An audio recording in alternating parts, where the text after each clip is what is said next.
آپ پاکستان کے ایک پرومیننٹ ٹیلی ویژن اینکر پرسن ہیں، آپ وکیل بھی ہیں، آپ جو ایک بڑا انالیٹیکل ڈسکشن کرتے ہیں. جو پی ایم ایل این کا اس وقت موقف ہمارے سامنے آ رہا ہے کہ یہ ایک ممنوع فنڈنگ کیس سے ریلیٹڈ ہے. سینیٹر سیف اللہ کا کمپیوٹر وغیرہ کے گھر میں چلے جائیں، رات کو ان کا لیپ ٹاپ اٹھا کے لے جائیں، لیکن وہ تو ایک فکس ٹائم پیریڈ کا کیس تھا 2011-12-13 کا. آپ کو کیا سمجھ آ رہی ہے کہ یہ ممنوع فنڈنگ کی انویسٹیگیشن، ویسے بھی اس انویسٹیگیشن میں ایف آئی اے کا گھس جانا، are you convinced of this as an analyst کہ یا کچھ اور سمجھ آ رہا ہے آپ کو؟ بہت شکریہ ڈاکٹر صاحب.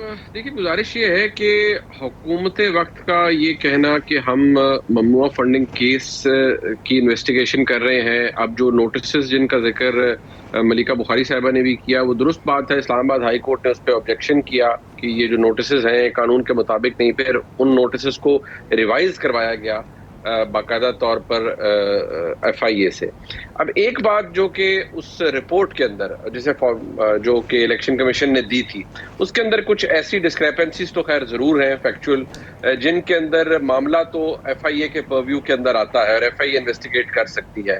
وہاں پر کچھ بے نامی اکاؤنٹس بھی ہیں، کچھ بے نامی اکاؤنٹ سے نون اکاؤنٹ میں ٹرانزیکشنز بھی ہوئی ہیں، سو آن اینڈ سو فورتھ. کافی چیزیں ایسی ہیں جو کہ ایف آئی اے کے پرویو کے اندر آتی ہے. انویسٹیگیشن اس کے حوالے سے ایف آئی اے ضرور کر سکتا ہے، لیکن میں کیونکہ خود بحیثیت ایک قانون کے طالب علم کے میں سمجھتا ہوں کہ کیسز بنانا یا کیسز بنا کر کسی کو ہراس کرنا یہ بالکل نہیں ہونا چاہیے. یہ پریکٹس ہمارے ملک میں پہلے بھی ہوتی رہی ہے، نہیں ہونی چاہیے. اب اگر سیف اللہ نیازی صاحب کی ان کا جو لیپ ٹاپ ہے یا ان کی اہلیہ کا لیپ ٹاپ یا موبائل ڈیوائسز اگر لی گئی ہیں تو ایف آئی اے کی انویسٹیگیشن سے میں ذاتی طور پر پریوی نہیں ہوں. اگر قانون کے مطابق انہوں نے باقاعدہ طور پر ان کی یہ تمام چیزیں تحویل میں لی ہیں تو ایک پروسیجر ہے. اگر کچھ بھی نہیں ہوگا تو انویسٹیگیشن کے بعد سارا معاملہ حل ہو جائے گا.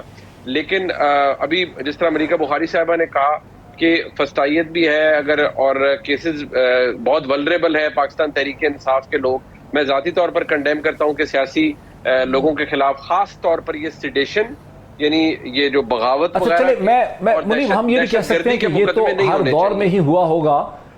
منیب ہر دور میں ہی ہوا ہوگا. ہم چاہتے ہیں، میں اور آپ کم از کم یہ چاہتے ہیں کہ سسٹم ایک امپروومنٹ کی طرف جائے. منیب دو ایشو آتے ہیں. ایک تو وہ کہہ رہی ہیں کہ ایف آئی اے تو ڈی جی ایف آئی اے اور ایف آئی اے کا جو سٹرکچر ہے وہ بنیادی طور پہ ایک ایگزیکٹو فورس ہے جو پرائم منسٹر کے نیچے، فیڈرل گورنمنٹ کے نیچے کام کرتی ہے، اور نیب جس کا اپنا سسٹم الگ سے ہے وہ بہرحال اس کے ایکشنز جو ہیں وہ گورنمنٹ کے نہیں ہیں. سیکنڈلی ذہن میں یہ بھی آتا ہے کہ نیب لوگوں کو نوٹس دیتا ہے، بلاتا ہے، بڑی اس کا لمبا لانگ ڈراؤن پروسیس ہوتا ہے. ایف آئی اے تو اچانک کسی کے گھر میں رات کے آدھی رات کو گزر جاتی ہے. یہ ایک نیا ٹرینڈ ہے. آپ کو لگتا ہے کہ یہ ایک نئی چیز ہے آدھی رات کو پولیٹیشنز کے، یہ میڈیا کے گھروں میں گھس جانا، ان کو اٹھا لینا، یہ اس وقت نہیں ہو رہا تھا پچھلے 4.25 سال میں؟ ڈاکٹر صاحب مسئلہ مجھے جو ایڈوانٹیج ہے وہ صرف یہ ہے کہ میری تو کوئی سیاسی افیلیشن ہے نہیں، نہ ہی مجھے کچھ، neither have I got anything to lose. لہٰذا I won't mince words. Frankly بات یہ ہے کہ جو نیب کے بارے میں ملکہ بخاری صاحبہ فرما رہی ہیں، ٹیکسٹ بک بات اگر کی جائے ہاں وہ ایسی ہی ہے جو انہوں نے فرمایا. لیکن اگر پریکٹیکلی دیکھا جائے اور جس طرح پچھلے تقریباً عمران خان صاحب کے دور میں 3.5-4 سال میں نیب استعمال ہوا، نیب سیاسی انجینئرنگ کے لیے اپنے سیاسی مخالفین کو ٹارگٹ کرنے کے لیے، اس میں مشیر احتساب جناب شہزاد اکبر صاحب جو کہ میرے بہت اچھے دوست ہیں، ان کی کتنی انگریس تھی، کس طرح سے وہ باقاعدہ چیزیں پلان کرتے تھے. شہباز شریف صاحب کا پہلا اریسٹ کس طرح پلان کیا گیا، کس معاملے میں انہیں بلایا گیا، کس معاملے میں گرفتار کیا گیا. یہ تو بہت سی ایسی باتیں ہیں جو کہ میں شاید آپ کو، بہت سی ایسی چیزیں جو کہ میں بتا سکتا ہوں، بہت سی ایسی چیزیں ہیں جن کا شاید میں کسی نہ کسی سٹیج پر گواہ بھی رہا ہوں. لہٰذا میں اتنا ضرور کہوں گا کہ نیب کو استعمال کیا جاتا رہا ہے، سابقہ حکومت نے کیا. وہ جو نیب کے چیئرمین تھے ان کی ویڈیوز کا معاملہ، طیبہ گول، یہ سارے یہ جو کیریکٹرز ہیں نا، یہ تخیلاتی کیریکٹرز نہیں ہیں.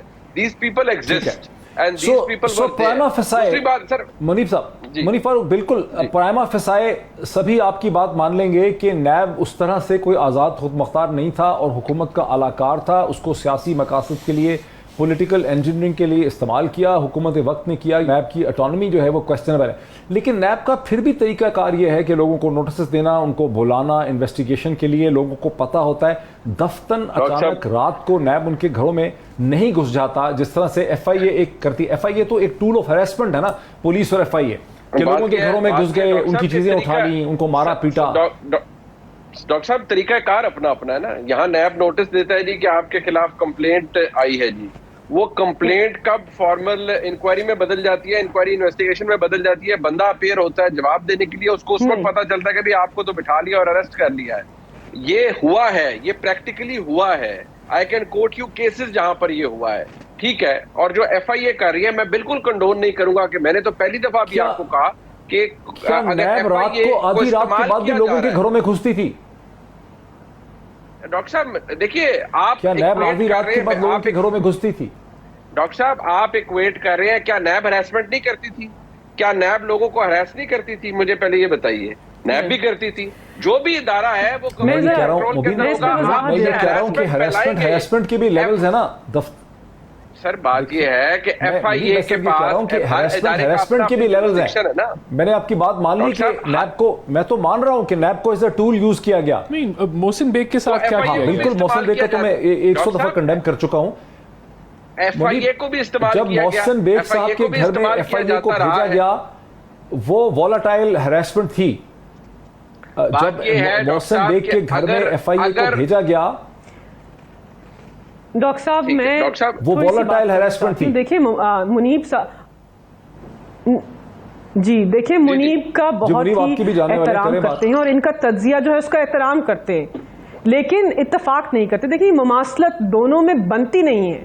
ایک ادارہ ہے جس کا قیام ہمارے دور حکومت میں نہیں ہوا, ایک قانون ہے جس کو ہم پاکستان کے نظام عدل میں لے کے نہیں آئے, لیکن قانون کہتا ہے کہ عوامی نمائندے احتساب کے عمل کے لیے اپنے آپ کو پیش کرے. عوامی نمائندوں نے کچھ فیصلے کیے, کچھ کرپشن اور منی لانڈرنگ کے اقدامات کیے, ان کے اوپر سوال اٹھانا, ان کو لمبے لمبے کویشچنرز دینا کہ آپ بتائیے کہ آپ نے اقدامات کیسے اٹھائے, اس کے بعد ان کو انویسٹیگیشن میں شامل کرنا, اریسٹ کرنا مختلف بات ہے. اور ان کے ساتھ نیب کی حراست میں وہ نہیں ہوا جو پاکستان تحریک انصاف کے ورکر, سپورٹر اور سیاسی رہنماؤں کے ساتھ اس وقت ہو رہا ہے, جو ہمارے ساتھ تشدد اور بدترین فسطائیت ہو رہی ہے, جو ہمیں ہراساں کیا جا رہا ہے, جس طرح ہم انسیف محسوس کر رہے ہیں اپنے ملک میں پاکستانی شہری ہوتے ہوئے. مجھے پوچھ کے بتائیے کیا مسلم لیگ نواز کے رہنما 3.5 سال پاکستان کے ایوانوں کی زینت نہیں بنے پھرتے تھے؟ کیا 2 گھنٹے پاکستان کے پارلیمان سے یہ بات نہیں کرتے تھے احتساب کے عمل کے اوپر؟ کیا ان کے پاس سارے پارلیمنٹری پریویلیجز شامل نہیں تھے؟ ان کے پاس سب کچھ تھا. ہم وہ عوامی نمائندے ہیں, ہم وہ سابق عوامی نمائندے ہیں, وہ سیاسی جماعت ہیں جس کو پاکستان کی عوام چاہتے ہیں. وہ چاہتے ہیں کہ عمران خان مستقبل کے وزیر اعظم بنے, لیکن آپ جبر سے عوام کی تحریک کو روک رہے ہیں. دونوں کے اندر کوئی مماثلت ہی نہیں ہے. جو ہمارے ساتھ ہوا اور جو یہ کریں, مطلب دیر از نو کمپیرزن, اور اس کو ڈرا کرنا میری دانش میں ایز اے قانون دان illogical ہے. یہ درست نہیں ہے, بہت برا ہو رہا ہے. میں نے بریک لینی ہے کہ میں بھی بات کر سکتا ہوں. ایک منٹ اگر میں بھی میرا بھی انٹرجیکشن لے لیں. بالکل کمپیریزن آپ نہیں کر سکتے, کیونکہ وہاں پی ٹی آئی کی حکومت نے جس طرح کی نیب چیئرمین کی ویڈیوز آئیں, ان کو فارغ کرنے کے بجائے ان ویڈیوز کو استعمال کیا گیا کہ یہ پولیٹیکل وکٹمائزیشن کریں. اور یہ پہلی دفعہ پاکستان کی تاریخ میں ہوا کہ نیب کے چیئرمین کو آرڈیننس کے ذریعے نوکری دی گئی, یعنی کہ اضافہ کیا گیا کہ وہ بالکل جو ہے نیب نیازی گٹھ جوڑ کو آگے چلائے. تو جس طرح کی فسطائیت اور فیشسٹ حکومت پی ٹی آئی کی تھی, اس طرح کی پاکستان کی تاریخ میں نہیں نظر آئی.